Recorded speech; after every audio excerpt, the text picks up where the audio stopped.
રાજકોટની સગીરા બળાત્કારના મામલામાં આરોપી મનસુખ ધોકાઈના 2 દિવસના રિમાન્ડ દરમિયાન પોલીસે આરોપીના પોરબંદર ખાતેના ઘર અને આરોપીની ઓફિસની ઝડપી લઈ તપાસનો ધમધમાટ શરૂ કર્યો છે. રાજકોટમાં ધોરણ 12માં અભ્યાસ કરતી સગીરાઓ પર કૌટુંબિક મામાએ વારંવાર શારીરિક શોષણ કર્યું હોવાની ફરિયાદ મહિલા પોલીસમાં નોંધાવાતા રાજકોટ પોલીસે મનસુખની ધરપકડ કરી 2 દિવસના પોલીસ રિમાન્ડ લીધા છે. રિમાન્ડ દરમિયાન ગુનાના કામે વપરાયેલી રિવોલ્વર અને સગીરાની વિડીયો ક્લિપ કબજે લેવા પોલીસે આજે આરોપી મનસુખના ઘરે અને ઓફિસે ઝડપી લીધી હતી, પરંતુ પોલીસને કાંઈ પણ હાથ લાગ્યું ન હતું. બળાત્કાર જેવા ગંભીર ગુનામાં સંડોવાયેલા મનસુખ ધોકાઈ સામે પોરબંદરમાં પણ મહિલા પત્રકારે શારીરિક શોષણ કર્યાની ફરિયાદ નોંધાવી છે, પરંતુ મનસુખને હજુ જાણે ચૂંટણીનો માહોલ હોય તેવું વર્તન દેખાતું હતું. તો પેલા મને શૂટિંગ કરો, પછી જે કંઈ કહેવું હોય પ્રશ્ન પૂછો બિંદાસ. રાજકોટમાં જે આક્ષેપ છે સગીરા પર બળાત્કારનો, તમારું શું કહેવાનું છે? હવે એ આક્ષેપ તદ્દન ખોટો છે. પોલીસ તપાસ ચાલુ છે. કાનૂનમાં જજમેન્ટ અમને વિશ્વાસ છે. જ્યારે કાયદો હશે પરિસ્થિતિ એ એમ કે મામા છે, હું એકચ્યુઅલી વળવાનો છું, એ વાણિયા છે.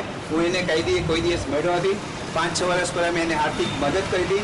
એ પૈસા ઉછીતા માંગ્યા હતા, એને ના આપવા માટે આ ષડયંત્ર રચ્યું છે અને રાજકારણનો એક ભાગ પણ છે. કાલે પોરબંદરમાં એક ફરિયાદ થઈ હતી, તેની સામે તમારું શું કહેવું છે? હા, જે પોરબંદરમાં થઈ છે એના વિશે તો એ બેન વિશે તો આપ બધા એને ઓળખો છો, ક્રિષ્નાબેન.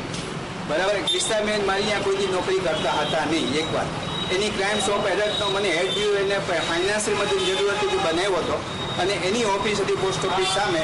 મારી પણ ઓફિસ છે અહીંયા, અને કોઈ દી અમારે એક સાથે ત્યારે મળવાનું થયું નથી. ફક્ત એની સામે પણ 20,000 રૂપિયાનો ગુનો દાખલ કરતા નેગોનો એ ન દેવા માટે અને પૈસા પડવા માટેનો એક ષડયંત્ર છે. મનસુખભાઈ, રાજકોટ આજે છાપામાં પણ ન્યૂઝપેપર જાહેર કર્યું કે સગીરે ફરિયાદ કરીને મા સાથે પણ આડા સંબંધો હતો.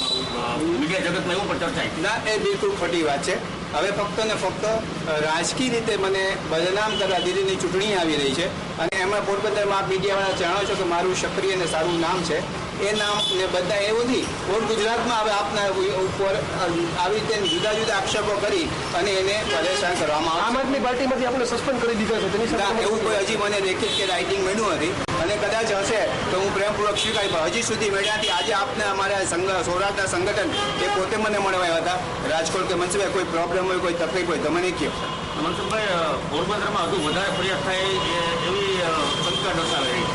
I don't know. હવે જે એક વસ્તુ તો આજેથી નિયમ હતો, તમને આ બધા પત્રકાર મિત્રો મને ઓળખો છો, પોરબંદરના તમામ નાગરિકો મને ઓળખે છે કે મેં હરેક ગરીબ વ્યક્તિઓને મદદ, આર્થિક અનાજની સહાય કરી છે, પુસ્તકોની સહાય કરી છે, આ પૈસાની સહાય કરી છે, વગર વ્યાજે પણ આપ્યા.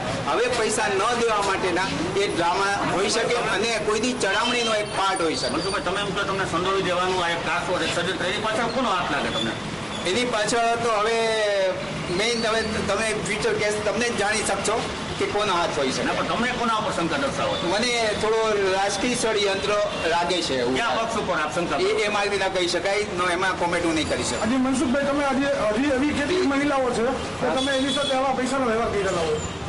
ફાઇનાન્સ તમે ઘણા વ્યક્તિઓને મદદ કરી છે અને આજથી તમારી સામે પ્રતિજ્ઞા રહ્યો છું કે ભવિષ્યમાં મહિલાઓને કોઈ પૈસા નહીં આપવાના. ઓકે.